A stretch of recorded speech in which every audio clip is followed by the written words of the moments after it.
बनने की संभावनाएं लगभग 100% थी, लेकिन बाद में ये खबर भी आई, खुद जेडीयू के लोगों ने कहा कि भाई उप मुख्यमंत्री क्या होता, उप मुख्यमंत्री यानी चुप खामोश वाला मुख्यमंत्री है, तो यानी कि उसकी कोई वैल्यू नहीं है, तो उससे अच्छा तो आप मत बनिए। तो हो सकता है कि निशांत ने तो जो है लोगों के बीच जा रहे हैं कि भाई पिता नहीं तो अब मैं उनकी जो जिम्मेदारी आगे बढ़ाऊंगा, और ये अगर होता है तो निशांत जो अभी उप मुख्यमंत्री बनने के लिए उनको लेकर बातें चल रही हैं, हो सकता है कि आने वाले समय के वो मुख्यमंत्री पद के सबसे बड़े चेहरों में। नीतीश कुमार के बिहार छोड़ने और मुख्यमंत्री आवास खाली करने के बाद सबकी निगाहें एक चेहरे पर टिकी हुई हैं और ये चेहरा है नीतीश कुमार के इकलौते बेटे निशांत कुमार का।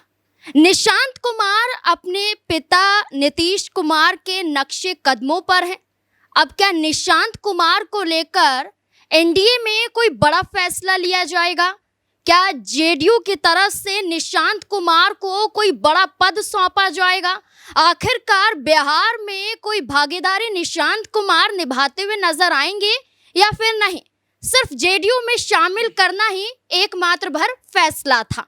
इसी से जुड़े हुए कई सवाल यहाँ पर नजर आते हैं, क्योंकि हाल फिलहाल की बात करें तो 2 एमएलसी सीटों पर चुनाव होने जा रहे हैं और ये सीट है एक मंगल पांडे की, जो विधायक बन जाते हैं और इसके बाद इनकी सीट खाली हो जाती है, इस पे चुनाव होने हैं।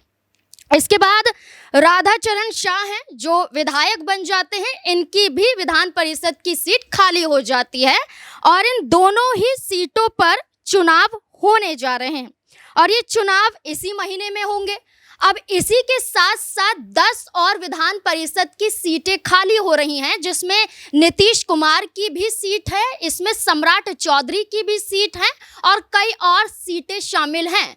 तो क्या निशांत कुमार को एमएलसी बनाकर ये पद सौंपा जाएगा? क्या निशांत कुमार को ये जिम्मेदारी सौंपी जाएगी या फिर नहीं? क्योंकि सद्भाव यात्रा पर निशांत कुमार हैं और यात्रा के जरिए माना जा रहा है कि एक लंबी पारी, एक बड़ी पारी खेलने के लिए निशांत कुमार तैयार हो गए हैं। चलिए तमाम सवालों के जवाब खंगालने की कोशिश करेंगे। हमारे साथ हमारे वरिष्ठ सहयोगी अमन सर जुड़ चुके हैं। सर बहुत बहुत स्वागत है आपका। सर कैसे देखते हैं बिहार में अब नीतीश कुमार की इतनी चर्चा नहीं है, सिर्फ और सिर्फ निशांत कुमार को लेकर चर्चा हो रही है। पहले चर्चा ये भी थी कि उप मुख्यमंत्री बनाया जा सकता है, मुख्यमंत्री बनाया जा सकता है, लेकिन इन फैसलों से खुद ही अपने कदम निशांत कुमार पीछे खींचते हुए नजर आए थे। लेकिन अब क्या लगता है, क्योंकि एमएलसी की भी सीटें खाली हो रही हैं, क्या इसमें कोई जिम्मेदारी सौंपकर निशांत कुमार को बड़ा चेहरा बनाया जा सकता है? देखिए बिल्कुल, और ये बात पहले भी उठ के सामने आई थी कि भाई जो निशांत है वो जिस तरीके से पार्टी में एंट्री कर रहे हैं, तो आखिर उनके लिए पार्टी में क्या कुछ होने वाला है। क्या वो राष्ट्रीय अध्यक्ष बन सकते हैं? क्या वो कोई महत्वपूर्ण जो सरकार का विभाग है उसको संभालते हुए नजर आ सकते हैं, यानी कि जो मंत्रिमंडल में वो शामिल हो सकते हैं। लेकिन इन तमाम चर्चाओं के बीच में अब खबर आती है कि फिलहाल तो वो सद्भावना यात्रा पर निकलने वाले हैं और तमाम जगह जाकर प्रचार प्रसार करेंगे, अपनी बातों को साझा करेंगे और जो तमाम कार्यकर्ता जेडीयू के हैं उनके साथ में कम्युनिकेशन करेंगे। तो आप ये बात मानकर चलिए कि देखिए राजनीतिक लिहाज से अगर देखा जाए तो चूंकि निशांत का जो पॉलिटिकल अगर हम बैकग्राउंड देखें तो भले उनके पिता 20 से 21 साल तक लगातार मुख्यमंत्री हैं, लेकिन निशांत खुद में कभी भी राजनीतिक तौर पे एक्टिव नज़र नहीं आए हैं। कभी भी राजनीतिक तौर पे वो चुनावी जनसभाओं को संबोधित करते हुए नज़र नहीं आए, कभी भी जो पार्टी है उसके लिए काम करते हुए नज़र नहीं आए। तो ये कह सकते हैं कि उनको अभी अनुभव नहीं है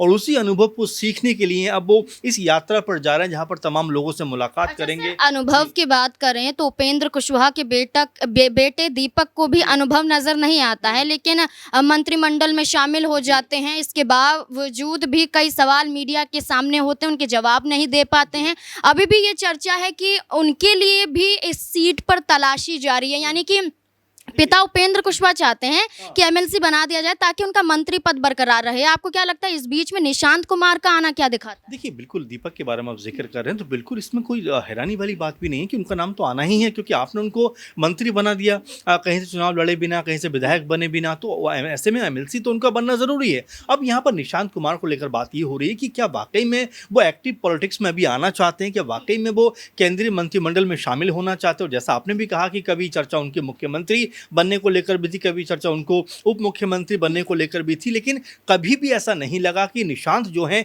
इसके लिए बहुत लालायित हैं, बहुत ज़्यादा उत्सुक हैं। क्योंकि अब आप देखेंगे तो वो पहला उनका जो कार्य है वो ये है कि भाई पहले मैं कार्य क्षेत्र को समझ तो लूँ, पार्टी को समझ तो लूँ, तमाम जो कार्यकर्ता उनकी बात को समझ तो लूँ, उसके बाद हो सकता है निशांत जो है वो आगे कदम बढ़ाते हुए दिखाई पड़ेंगे। क्योंकि देखिए उनका किसी भी पद पर जाना कोई बहुत महत्वपूर्ण अहम बात नहीं, क्योंकि उनकी पार्टी लगभग 85 विधायकों वाली पार्टी है। तो ऐसे में जो पद भी वो चाहेंगे वो उनको मिलता हुआ दिखाई पड़ेगा। लेकिन जिस तरीके से वो अब ये समझने का प्रयास कर रहे हैं कि भाई ज़मीनी स्तर पर उतरा जाए, लोगों से कम्युनिकेट किया जाए, जो कार्यकर्ता हैं उनकी बात को समझकर कोई बड़े फैसले किए जाएं। क्योंकि देखिए अभी जैसा मैं शुरू में आपसे कह रहा था कि अनुभव उनके पास नहीं है और उस अनुभव को वो लेना चाहते हैं, इसीलिए लगातार ज़मीनी स्तर पर जाकर लोगों से कम्युनिकेट करना चाहते हैं। इसीलिए शायद मुझे ऐसा लगता है कि मंत्रिमंडल में वो शामिल नहीं हुए, क्योंकि आपको भी याद होगा, तमाम दर्शकों को याद होगा कि उनके उप मुख्यमंत्री बनने की संभावना लगभग 100% थी। लेकिन बाद में ये खबर भी आई, खुद जेडीयू के लोगों ने कहा कि भाई उप मुख्यमंत्री क्या होता, उप मुख्यमंत्री यानी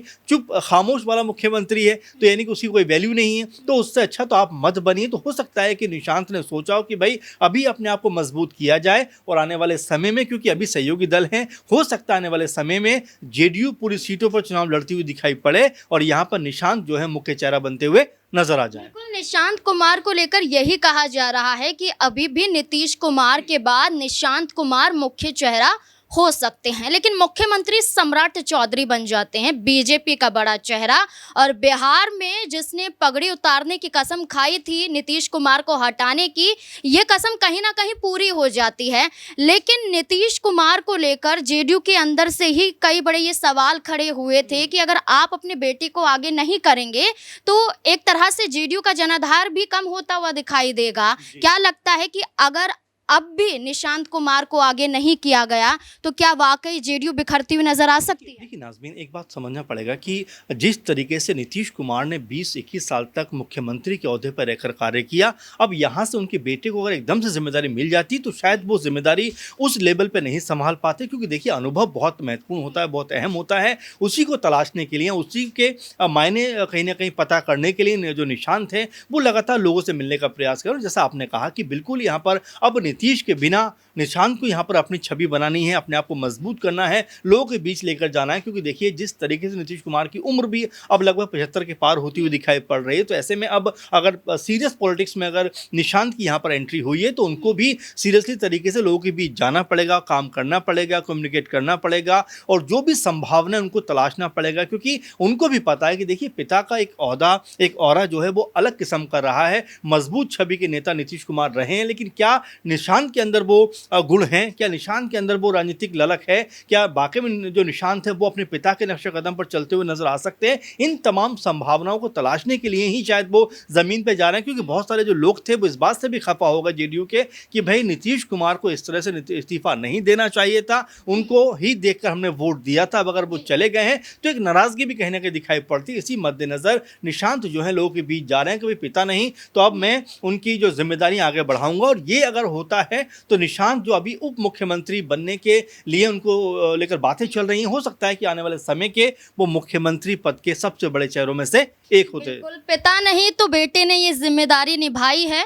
और ऐसे में जो शुरुआत में कहा गया कि एमएलसी पद पर चुनाव होने जा रहे हैं, तो 12 मई को 2 सीटों पर चुनाव होंगे, जिसमें मंगल पांडे की जगह सूर्य कुमार शर्मा को आगे किया है, तो वहीं राधाचरण शाह की जगह कन्हैया प्रसाद को आगे किया गया है। और इसी के साथ साथ ये कहा जा रहा है कि इन 2 सीटों पर नाम तो तय है और 12 मई को चुनाव हो भी जाएंगे, लेकिन इसके बाद सम्राट चौधरी और जेडीयू के विधायक हैं भगवान सिंह कुशवाहा, इनकी सीट पर भी लगभग चुनाव होंगे। और ये कहा जा रहा है कि ये 28 जून तक खाली हो जाएंगी, तो चुनाव होना है, यानी कि ये 2 सीटों पर भी जल्द चुनाव हो जाएंगे। इसके अलावा जो तमाम और सीटें हैं इन पर भी चुनाव होने हैं। तो इन 2 सीटों को लेकर तो आप ये सोचिए कि इंतजार खत्म है, क्योंकि नाम तय है। लेकिन इसके बाद सम्राट चौधरी और जेडीयू विधायक की सीट पर चुनाव होंगे, तो इस पर कहीं ना कहीं तय हो सकता है कि क्या निशांत कुमार को जगह मिलेगी, क्या एमएलसी बनाए जा सकते हैं, और एमएलसी बनाने के बाद क्या कोई और बड़ी जिम्मेदारी भी उन्हें सौंपी जा सकती है जेडीयू के लिहाज से। लेकिन इन तमाम मुद्दों को लेकर आपको क्या लगता है कि एक तो सद्भाव यात्रा पर हैं, रथ पर सवार थे और जहां फूल बरसाए जाते हैं निशांत कुमार पर, जहां नीतीश के बाद निशांत के नारे लगाए जाते हैं, क्या वाकई जेडीयू जेडीयू की कमान भी संभाल सकते हैं और साथ ही साथ बिहार की भी कमान संभालने के लिए क्या अब तैयार नजर आ रहे हैं निशांत कुमार? आपको क्या लगता है इस पूरे मुद्दे को लेकर? अपनी राय कमेंट सेक्शन में जरूर दें।